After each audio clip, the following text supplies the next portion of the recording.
К 2024 году в республике будут строить 3 миллиона 700 тысяч квадратных метров жилья. О реализации национального проекта в регионе сообщил сегодня Ради Хабиров на церемонии награждения передовиков строительной отрасли.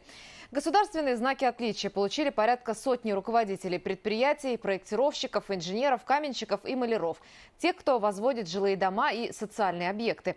В канун их профессионального праздника в Конгресс-холле Таратау прошли торжественные собрания и концерт. Максим Окунев расскажет.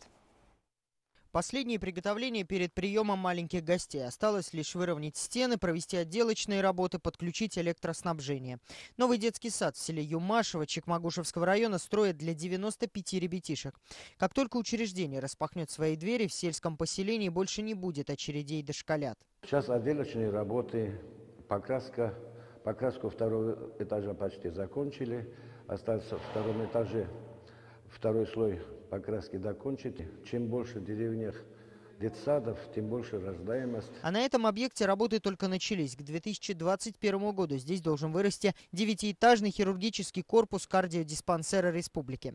Во всех этих случаях за качество подрядчик ручается, если не головой, то капиталом. Социальные объекты обходятся республике в миллионы и миллиарды рублей. И в случае нарушения нормативов все огрехи подрядчику придется исправлять за свой счет. Основной недостаток в этом, что ослаблен строительный контроль. Солидная комиссия, которая контролировала, принимала объект. А сегодня есть такой комитет по контролю за качественным строительством и жилищно-коммунальным услугам. Но сегодня там специалист в один комитет на всю республику. А для того, чтобы не страдало качество, нужны квалифицированные кадры, говорят игроки рынка, но их не хватает. Выпускники игнорируют профильные ПТУ, не видя перспектив в отрасли. Зарплаты остаются низкими. Руководители компании говорят, мотивировать сотрудников финансово сложно, ведь для этого придется повышать цены на продаваемое жилье. Стоимость жилья мы не можем поднять, потому что мы реагируем от рынка.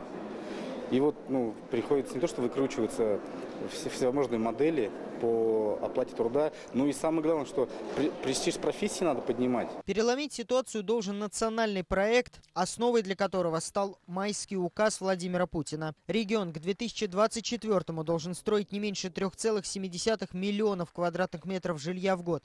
Задачу перед передовиками отрасли поставил Ради Хабиров на церемонии награждения. Я хочу вас поблагодарить за теплые, уютные дома, за красоту, комфорт, который вы создаете для наших жителей. За важные в республике проекты, которые являются гордостью нашего Башкортостана. Нам предстоит сделать еще очень многое, и я уверен, что с такими тружениками, как вы, у нас везде будет сопутствовать успех. Сейчас в строительстве трудятся 70 тысяч жителей республики. За каждым из этих людей крупные инфраструктурные, социальные проекты, многоквартирные дома и промышленные объекты.